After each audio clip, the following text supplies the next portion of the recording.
Hi students, welcome back. Students, ಇದೀನ ನಾವು ಗಾದೆಗಳಲ್ಲಿ ಕೈ ಕೆಸರಾದರೆ ಬಾಯಿ ಮೊಸರು ಎನ್ನುವಂತಹ ಗಾದೆಯನ್ನು ಯಾವ ರೀತಿಯಲ್ಲಿ ವಿಸ್ತರಿಸಿ ಬರೀಬೇಕು ಅನ್ನೋದನ್ನು ನಾವು ಈ ದಿನ ಈ ವಿಡಿಯೋದಲ್ಲಿ ಕಲಿತ್ಕೊಳ್ಳೋಣ.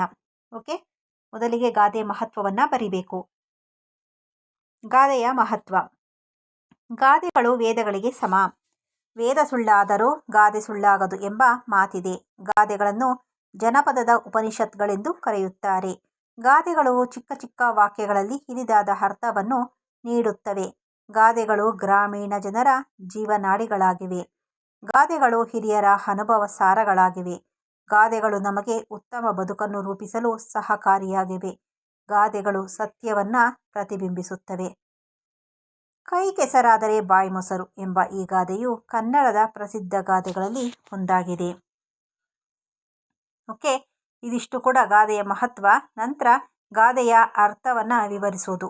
ಗಾದೆಯ ಅರ್ಥ ವಿವರ. ಕೈ ಕೆಸರಾದರೆ ಬಾಯಿ ಮೊಸರು ಅಂದರೆ ಕಷ್ಟಪಟ್ಟು ದುಡಿದರೆ ಸುಖ ಉಂಟು ಎಂದರ್ಥ. ಸೋಮಾರಿಯಾಗಿ ಸುಮ್ಮನೆ ಕುಳಿತುಕೊಳ್ಳಬಾರದು. ಯಾವುದಾದರೊಂದು ಕೆಲಸ ಮಾಡುವುದರಿಂದ ತಮ್ಮ ಹೊಟ್ಟೆ ತುಂಬುತ್ತದೆ. ನಮ್ಮ ಬಾಯಿ ಮೊಸರಿನ ರುಚಿ ನೋಡುವಂತಾಗುತ್ತದೆ.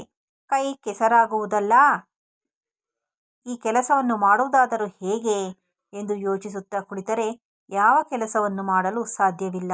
ಕೆಲಸ ಮಾಡದಿದ್ದರೆ ಹಣ ಸಂಪಾದನೆಯಾಗುವುದಿಲ್ಲ. ಸಂಪಾದನೆಯಾಗದಿದ್ದರೆ ಹೊಟ್ಟೆ ತುಂಬುವುದಿಲ್ಲ. ಜೀವನ ಸಾಗಬೇಕಾದರೆ ಕೈ ಕೆಸರಾಗಲೇಬೇಕು. ಕೈ ತುಂಬ ಸಂಪಾದನೆಯಾಗಲೇಬೇಕು.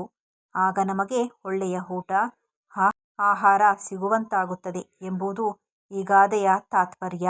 ಬಸವಣ್ಣನವರು ಹೇಳಿದ ಕಾಯಕವೇ ಕೈಲಾಸ ಎಂಬ ಮಾತು ಹಾಗೆ ಕಷ್ಟಪಟ್ಟರೆ ಫಲ ಉಂಟು ಎಂಬ ಗಾದೆ ಮಾತು ಈ ಗಾದೆಯನ್ನು ಸಮರ್ಥಿಸುತ್ತವೆ.